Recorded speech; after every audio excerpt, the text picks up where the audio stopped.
మాయదారి మంత్రగాడు. ఒక గ్రామంలో ఇద్దరు అన్నదమ్ములు ఉండేవారు. వాళ్ళు నిరుపేదలు. అన్న శరీర శ్రమ ఎంతైనా చేయగలడు, కానీ ఏమంత తెలివిగలవాడు కాదు. తమ్ముడికి రాని పని అంటూ లేదు. వాడు చాలా చురుకైన వాడు. బతుకు తెరువు కోసం వాళ్ళు తమ గ్రామం విడిచిపెట్టి రాజధానికి చేరుకున్నారు. మర్నాడు రాజుగారి వద్దకు వెళ్ళి పని అడుగుతానని అన్న పెందలాడే బయలుదేరాడు.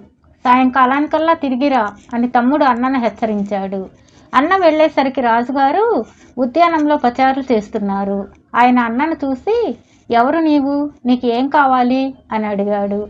అన్న చేతులు జోడించి, మహారాజా, నేను నా తమ్ముడు దిక్కులేని వాళ్ళం. పని కోసం ఇక్కడికి వచ్చాం. ఏమైనా పని ఇప్పిస్తే మీ పేరు చెప్పుకొని బతుకుతాం అన్నాడు. నీకు పని ఇస్తాను కానీ బాధ్యతతో చేయగలవా అని రాజు అడిగాడు. తప్పక చేస్తాను మహారాజా అన్నాడు అన్న.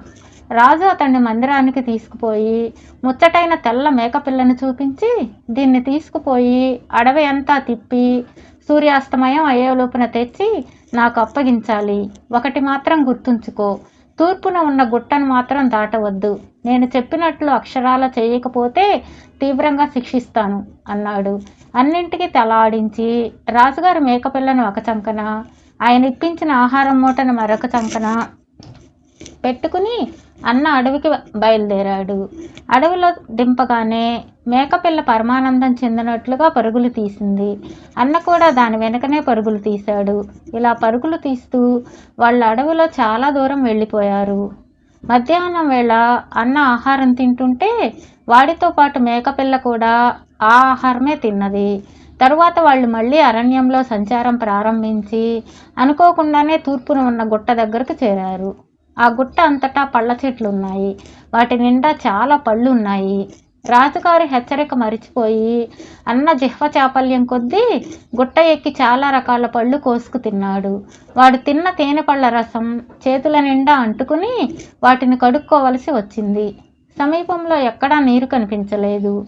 కానీ అన్నకు గుట్ట అవతల ఒక కుటీరం కనిపించింది. అతను మేకపిల్లని ఎత్తుకుని ఆ కుటీరం కేసి పోబోతూ ఉంటే మేకపిల్ల అరుస్తూ గిలగిలా తన్నుకున్నది. కానీ మందబుద్ధి కావటం చేత అతను దాని భావం గ్రహించక కుటీరం వద్దకు వెళ్ళాడు. ఆ కుటీరం ముందు ఒక భయంకరాకారుడు కూర్చుని ఉన్నాడు. వాడి నెత్తి బోడిగా ఉన్నది. కళ్ళు గాజు కళ్ళలాగా ఉన్నాయి. వాడికి జానడు గడ్డం ఉన్నది. వాడి పక్కన పచ్చిమేక మాంసం ముక్కలు, వాటిని గుచ్చి కాల్చటానికి ఒక ఇనుప ఊచ ఉన్నాయి. వాడు కుంపటి రాజేసే ప్రయత్నంలో ఉన్నాడు. వాడు అన్నను చూసి, రారా కుర్రాడా, కాస్త కుంపటి రాజేసిపో అన్నాడు. నేను చీకటి పడే లోపల తిరిగి వెళ్ళిపోవాలి. నీళ్లు దొరుకుతాయేమోనని వచ్చాను అన్నాడు అన్న. మేకపిల్ల మాత్రం గొంతు చించుకొని అరుస్తూ కాళ్ళు విపరీతంగా తన్నుకుంటున్నది. ఆ భయంకరాకారుడు లేచి వచ్చి మేకపిల్ల చెవులు మెలేసి, ఇంకా నీ పొగరు తగ్గలేదటే అని అన్నతో, ఈ మేకపిల్లకు చాలా పొగరు, అది నీ మాట వినదు. దాన్ని ఆ కొట్టంలో పడేసి తలుపు మూసి నువ్వు కుంపటి రాజేయి, నేను నీకు నీళ్లు తెచ్చి ఇస్తాను అని అన్నకు ఒక కొట్టం చూపించి కుటీరంలోకి వెళ్ళిపోయాడు. అన్న విధిలేక మేకపిల్లను కొట్టంలో మూసిపెట్టి కుంపటి అంటించటానికి కూర్చున్నాడు. వాడికి ఆ పని చేత కాలేదు. అది అంటుకునేసరికి చీకటి పడింది. అప్పటికి వికారాకారుడు చెంబుతో నీళ్లు తెచ్చాడు. అన్న గబగబా తన చేతులు కడిగేసుకుని మేకపిల్లను తీసుకుని వెళ్ళిపోదామని కొట్టం తలుపు తెరిచేసరికి లోపల మేకపిల్ల లేదు. వికారాకారం గల ఒక ఆడ మనిషి ఉన్నది. ఆ మనిషిని చూడగానే అన్న బెదిరిపోయి, బాబోయ్ భూతం అంటూ కాలి సత్తువు కొద్దీ పరుగు తీశాడు. వాడు పొద్దుపోయి రాజుగారిని కలుసుకుని జరిగిందంతా చెప్పి, అది మామూలు మేకపిల్ల కాదు మహారాజా, భూతం అన్నాడు.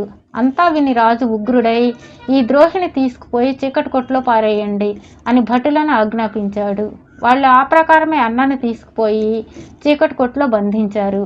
చీకటి పడి ఎంతసేపైనా తన అన్న తిరిగి రాకపోయేసరికి తమ్ముడు ఆదుర్తాపడి రాజుగారి వద్దకు వెళ్ళాడు. ఈ మనిషి ఆ అన్నకు తమ్ముడేనని తెలిసి రాజు అతనిపైన కూడా మండిపడ్డాడు. రాజుగారి తిట్లన్నీ భరించి తమ్ముడు రాజుగారిని జరిగినదేమిటో అడిగి తెలుసుకొని, మహారాజా, ఇందులో నాకు స్పష్టం కాని రహస్యం ఏదో ఉన్నది. అది తమరు నాకు చెప్పినట్లయితే నేను ఆ వికారాకారుడి నుంచి మేకపిల్లను తెచ్చి తమకు అప్పగించి మా అన్నను విడిపించుకుంటాను అన్నాడు. వాడు మాట్లాడే తీరు చూస్తే వాడు సమర్థత గలవాడని రాజుకు అనిపించింది. ఆయన అతన్ని తన రహస్య మందిరంలోకి తీసుకుపోయి ఆ మేకపిల్ల వృత్తాంతం అంతా చెప్పాడు. రాజుకు లేకలేక ఒక ఆడపిల్ల కలిగింది. ఆయన ఆ పిల్లను కొడుకులాగే పెంచాడు. ఆమెకు వేట అన్నా అరణ్యం అన్నా అమితమైన ఇష్టం. రాజుతో కలిసి తరచుగా వేటకు వెళ్ళేది. ఒకరోజు రాజు రాజకుమార్తె వేటాడుతూ తమ పరివారాన్ని దాటి చాలా ముందుకు వెళ్ళి తూర్పున ఉన్న గుట్ట దాటారు. అక్కడ ఒక కుటీరం కనబడింది. అందులో నివసిస్తున్న వాళ్ళ దగ్గర మంచినీళ్ళు దొరుకుతాయేమోనని ఆ కుటీరానికి వెళ్ళారు. కుటీరం వెలుపల ఒక వికారాకారుడు కూర్చుని ఒక చువ్వక మేక మాంసం ముక్కలు గుచ్చి కాల్చుకు తింటున్నాడు. రాజకుమార్తె వాణ్ణి మేక మాంసాన్ని చూడగానే వాంతి వచ్చినట్లయింది. ఆమెకు మేక మాంసం అంటే చాలా అసహ్యం. ఇక్కడ మంచినీరు దొరుకుతుందా అని రాజు ఆ మనిషిని అడిగాడు. ఆ మనిషి మాట్లాడకుండా తల ఎత్తి ఇద్దరిని చూసి లోపలికి వెళ్ళి నీరు తెచ్చి, ఈ పిల్ల నీ కూతురా? చక్కని చుక్క నాకిచ్చేయి అని రాజుతో అన్నాడు. రాజు చెర్రును కత్తి దూశాడు. అసహ్యమైన మేక మాంసం తినే వికారివి, నీకు నేను కావాలా అన్నది రాజకుమార్తె. ఆ మాటలకు వాడి గాజు కళ్ళు ఎర్రబడ్డాయి. వాడి మేక మాంసానికి గుచ్చే ఉచ్చ తీసి రాజకుమార్తెను నెత్తి మీద తాకి, మేక మాంసం అంటే అసహ్యమైనందుకు, పగలంతా మేకపిల్లగా ఉండి నన్ను వికారి అన్నందుకు రాత్రి అంతా నాకన్నా వికారంగా ఉండు అన్నాడు గడ్డం దువ్వుకుంటూ. వాడు మంత్రగాడు. రాజకుమార్తె అప్పటికప్పుడే మేకపిల్లగా మారిపోయింది. అది మొదలు ఆమె పగలు మేకపిల్లగాను, రాత్రి భయంకరమైన భూతకిగాను ఉంటూ వచ్చింది. రాత్రివేళ ఆమె ఎవరికీ కనపడకుండా రాజు ఎంతో జాగ్రత్త పడ్డాడు. అప్పటికి యుక్త వయస్సు వచ్చిన రాజకుమార్తెకు వివాహం కావడం అసంభవం చేశాడు మాయదారి మాంత్రికుడు. వాడి శక్తులన్నీ వాడి గడ్డంలోనూ ఇనుపవూచలోనే ఉన్నాయి. తమ్ముడు ఈ కథ అంతా రాజు నుంచి విని దీర్ఘంగా ఆలోచించి, రాజకుమార్తెకు ఈ రాత్రి ఏ ప్రమాదము రాదు, ఆమె మనిషి రూపంలో ఉంటుంది, తెల్లవారే లోపున ఆమెను వికారాకాడు నుంచి రక్షించకపోతే ప్రమాదం, నాకు తమరు ఇంత గుగ్గిలము ఒక బలిసిన మేక ఇప్పించండి అన్నాడు రాజుతో. రాజు అలాగే చేశాడు. తమ్ముడు వాటిని తీసుకొని ఆ రాత్రే బయలుదేరి తూర్పుగట్టు అవతలకు వెళ్ళాడు.